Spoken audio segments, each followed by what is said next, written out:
I couldn't take the calls anymore. I just couldn't take knowing. There was nothing I could do to stop them from coming through. I had to put an end to it. It all started this summer when I was playing with my oldest daughter, Chrissy. My kid absolutely loved toy cars, so I had given her my Matchbox collection, which I'd kept in the attic since my childhood. She was driving some farm animal around on the hood of my most prized possession, a classic fire truck with all its original parts and an unblemished paint job, when she suddenly stopped our caravan halfway to Mount Marshmallow Sunflakes, also known as the white leather sofa in the corner. "Daddy," she said, her voice sweet and innocent. "Yes, honey," I replied. "Daddy, don't answer the phone," she told me. Having not heard my phone ringing, I wasn't sure what she meant by that. She had probably seen the screen on my smartphone light up from an incoming call. I had a tendency to forget to unmute the thing after meetings at the office. I guessed that Chrissy didn't want our playtime to end, so I assured her Daddy wasn't going anywhere and left the phone alone. She smiled and we continued our game. Later, I checked my call history, but discovered that there hadn't been any incoming calls. I didn't really give it much thought, to be honest.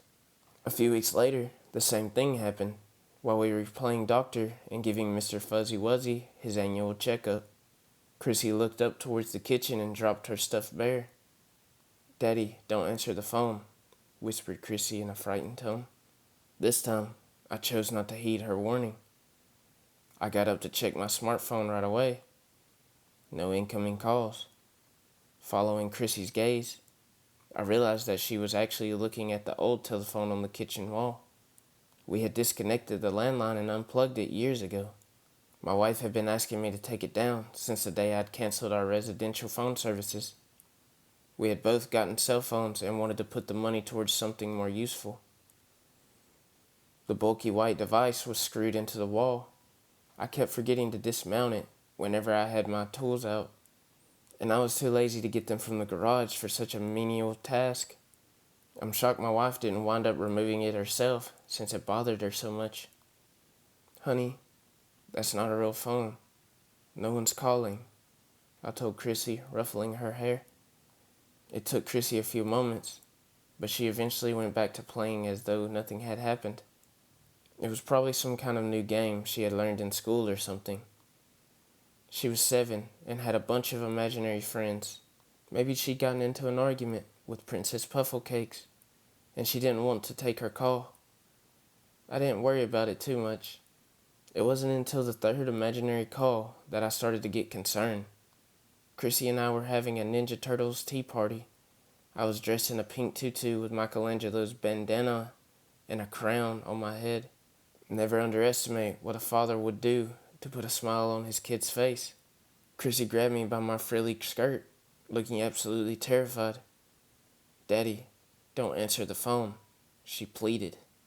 There was something in her eyes that compelled me to put an end to her weird game. She really looked freaked out.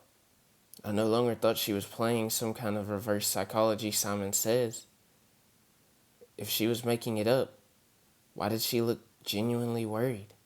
"It might be important, Squirt. Don't worry. Daddy will tell those evil telemarketers to leave you alone," I playfully replied as I snuck out of her grasp. I made my way to the kitchen where I picked up the receiver and turned towards my daughter to give her a reassuring thumbs up. Bringing the receiver to my ear, I fully expected to hear silence. Silence, however, was not what I heard. There was static on the line, which surprised me enough that I pulled the phone away for a moment to look at it in disbelief. When I brought it back to my ear, I heard a voice on the other end. 232 Jenna Day Arc Road, Fire 12, whispered a man tonelessly. "What the fudge, Sickles?" I answered, perplexed. My wife must have been playing a trick on me. She had probably convinced Chrissy to help her out so I'd do my job and get rid of the phone. I immediately yanked the cord, and it came flying towards me. hitting me square in the face. I was stunned. It was far too loose to have been in the jack. When I asked my wife about it, she had no idea what I was talking about. The next morning, I absentmindedly checked my emails while the news played in the background. There was a segment about a fire in an apartment complex. At first, I didn't pay it much attention, but then I heard the address, 232 Jenna Day Arc Road. 12 residents had perished in the inferno. I nearly dropped my #1 dad coffee mug on the floor. I didn't know what to do. It was too late to call the police and tell them I'd gotten a creepy warning call about the fire. They'd think I was a nutter or an attention seeker. I took a moment to calm down and rationalize what had happened. It was just a very weird and very scary coincidence. Days later, I was playing Sudoku on the couch when Chrissy walked over, wearing a worried expression on her face. "Daddy, don't answer the phone," she whimpered, tears in her eyes. Something in the pit of my stomach told me not to go, but I had to know. I made my way to the kitchen and picked up the receiver. This time, a British-sounding woman spoke to me through the disconnected phone. 15 Veneer Street, fire, 3, she announced. Logically, you'd think I'd go to the police or fire station to tell them what was going to happen. But here's the thing. I've watched the shows, so I know how this thing pans out. You've got an attractive male protagonist who gets a forewarning, which is accurate. I won the Most Handsome Dad of the Year award, as decided by my very unbiased daughters on Father's Day last year. I even have a trophy to prove it. The protagonist then tells the cops about his predictions. Naturally, the cops accuse him of being the perpetrator. They lock him up, but he gets out on some technicality, rushes to the scene of the would-be crime, and saves the day. He becomes a true hero in the eyes of everyone. Close curtains. Yeah, I'm not that guy. I'm not saying I'm a coward, but look, I've got 2 daughters to care for. I can't go putting myself in dangerous situations where I could realistically wind up dead. I instead bought a disposable phone and used it to call the police. In the past 10 years, there have been a lot of suspicious fires in our city, leading police to suspect there's a pyromaniac on the loose. Thus far, he or she has burned down a church, a postal office, an outdoor mall, and a smaller post office inside a mall. I'm going to let you take a wild guess as to what the police officer had to say when I warned him about the potential fire at 15 Veneer Street. If you guessed he accused you of being the pyromaniac and asked that you turn yourself in, then you deserve a cookie, because that's exactly what happened. I hung up and tossed the phone in the trash can across town. The next day, I watched as the news crew covered the story. The authorities had sent police officers to investigate what turned out to be an abandoned building. 3 officers had gotten locked in the basement. A fire broke out, and none of them made it out. I felt guilty and powerless. If I hadn't warned them, the cops wouldn't have been in there, and no one would have died. It was my fault. I couldn't sleep a wink that night, the horrid feeling in my gut eating away at me. The process repeated over the course of the next few months. Chrissy would ask me not to answer the phone. I'd pick it up, and I'd hear a different voice speaking. I'd be given an address, method of death, and amount of people killed. 89 Osgrove Avenue, knife, 1. Miss Larkin had been stabbed to death during a home invasion. 60 Star Circle, gas leak, 10. The Campbells were enjoying a family reunion and failed to notice the smell of rotten eggs. 79 Gingiquez Luzier, gun, 3.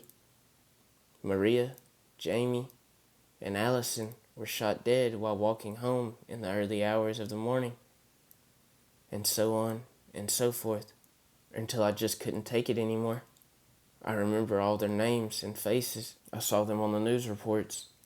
I think about them when I go to bed, knowing that there was nothing I could do to save them, but tormented by the fact that I didn't even try. Depression started to creep over me, and I could barely eat or sleep. My wife started to get worried, but I couldn't tell her. I was afraid she'd be disappointed in me for my inaction, so I lied. I told her I was stressed out because of work. A few weeks ago, I had finally had enough. Unable to keep myself from answering these phantom calls, I decided there was no other option. I stormed into the garage, grabbed my tools, and desperately unscrewed the phone from the wall. As I held the device, I felt a wave of anger rush over me.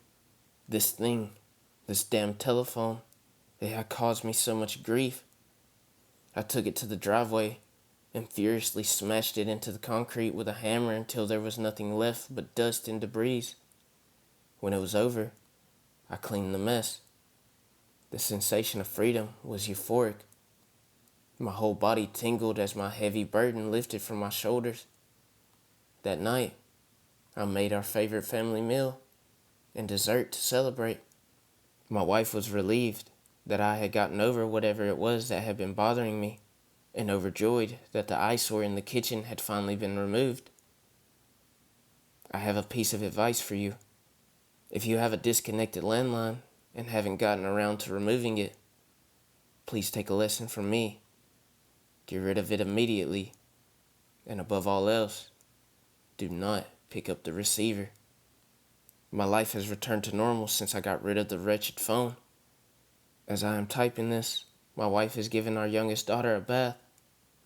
I can hear them singing the bubble bath song and giggling. Chrissy is in the living room with me. She's playing with this silly pink Disney phone. It's one of those fancy schmancy glittery toys. A pimped out version of the Fisher-Price rotary phone I used to have when I was a kid. Every dial projects a message from one of the Disney princesses. It's weird. She's never showed any interest in it before. It's not a real phone. It doesn't even have a cord. But there's that look in her eyes again. She's worried. I know what she wants to say. No, it's just a toy. It's just a toy. It's just a toy. But I'm going to check. I need to know. Shit. I can hear static on the other end. It's a man's voice. He's saying, it's my address. Propane explosion. 4. I need to get my girls out of here. Please don't let it be too late.